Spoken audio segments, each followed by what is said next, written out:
Hello everyone, this is Julie with Craft with Julie, and today is time for another YouTube sketch hop. My friend Melissa chose this sketch, and our theme is friendship.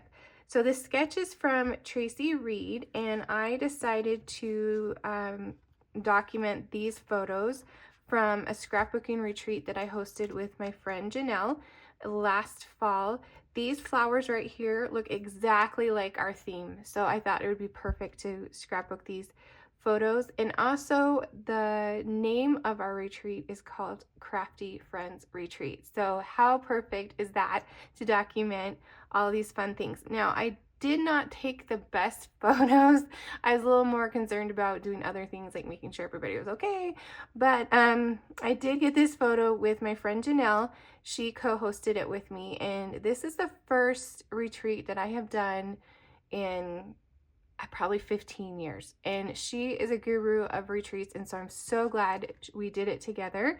It's always more fun to do things with friends, right?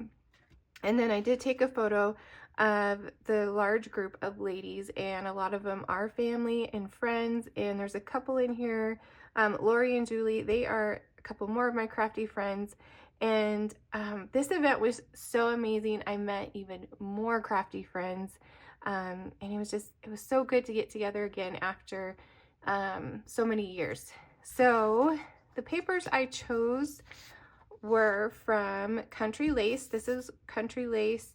It has this back side right here. And then this is one of my favorite patterns. It's from Country Woods. The back side is just this blue, but I loved these colors. It was similar to the colors that we chose for our retreat.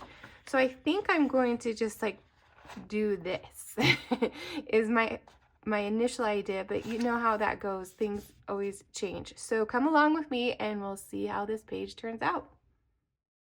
I'm going to start out with a piece of 12 by 12 crumb cake cardstock as my base, and then I'm going to cut about a 1/4 inch off two sides of this stripe pattern just so that crumb cake can peek through a little bit, showing around the edge. Just adds another layer to the whole look of the page. And then I decide I don't need to use the whole 12 by 12 stripe piece of paper, and so I'm going to go ahead and cut about 3 inches off of that I can use on a different project. For the denim pattern paper, I am going to leave that a full 12 by 12 and attach that right up to the right hand side and the bottom of the page, and then it will allow me to fold that over, showing kind of the peach color and the fun pattern that is on the opposite side of this denim pattern. So I saw this tip somewhere. I'm not even sure where I saw it, but I thought of it while I was making this page to use the dimensionals underneath that fold, just so that kind of pops up a little bit, adds some dimension, and it keeps that fold like not a hard fold, so it's still kind of curved, I guess. And so that's what I was going for using the dimensionals.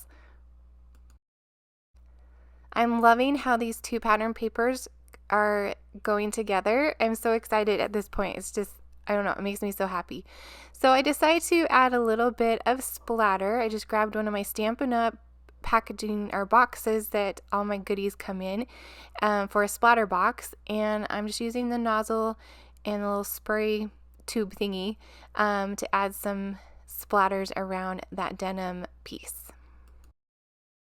So I'm going to bring my photos in now. Now I have to tell you, I'm so excited about this. Santa came through and brought me a new Epson printer. I will put a link to it down below. This is the first project I've used it on, and let me tell you, it was so easy. I'm not very tech savvy, so it has to be easy for me. And I just did it straight from my phone, and it printed.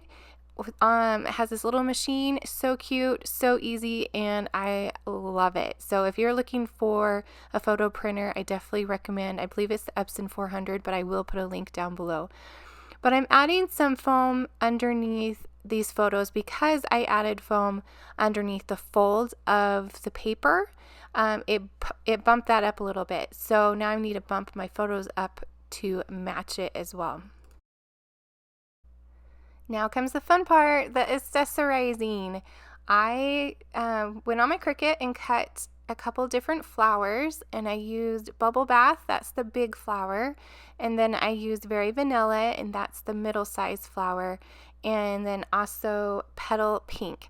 And those colors matched the pattern paper I used, and they also matched the theme of our retreat. So I was like so excited about all of this.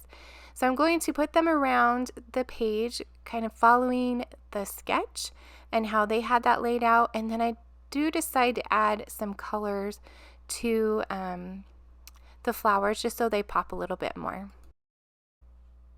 I haven't done a whole lot with blending brushes, and so I was doing this old school by holding it up, and then I realized I can lay this down on a mat and get this done faster by just blending some ink off the side and then onto the flower, and then I can wipe that mat off after I'm done. It's just one of Stampin' Up's silicone mats, and I really like it for inking, and also if I have small little pieces, I will put them on there just so I don't lose anything.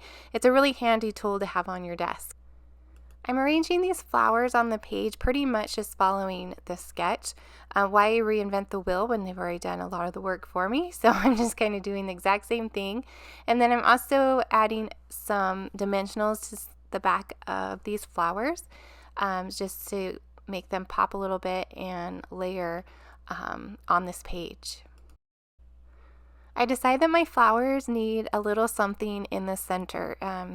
And so I actually go back to my Cricut and I cut some circles using wild wheat cardstock, which you might think is an odd choice because wild wheat is kind of an interesting color, but it does match this paper collection and it goes along with kind of the rustic feel that we are going for at our retreat. And I did also run it through with an embossing folder, the 3D Forever Plaid, I think it's called, embossing folder. It's a great embossing folder, and I use it all the time. So it just adds a little bit of texture to the center of those flowers. Just a little tip when you're using your embossing folder, especially on smaller pieces like the center of these flowers, you'll probably want to use liquid glue. I use my tape runner and they started to fall off towards the end, so you can see right there that one fell off, and so I will grab my liquid glue towards the end and make sure that those are all secure. So the next thing is to add some bling to this page, and so I grab the rainbow adhesive backed dots. Look at all those fun colors, and I thought they would match perfectly, which they do, and I chose to use kind of the yellow color for the centers of the smallest flowers. So now it's time for my title, and I'm just going to put Crafty Friends Retreat. I cut this title from my Cricut again using kind of the blocky letters just like the sketch, and I'll add some ink with Pool Party and a blending brush. So inking these letters individually, and they're so small, it does take some time, but that silicone mat really does help keep everything in place and I don't lose it. And I go through each letter individually, adding some ink to them just to help make those letters pop a little bit. And then I will use some liquid glue to lay them down. I should have grabbed some tweezers. It probably would have made things a little bit easier for me. But I think I got them on there pretty straight, and it didn't look too bad when I was done. So that process took a little bit of time, but I really like how the title turned out.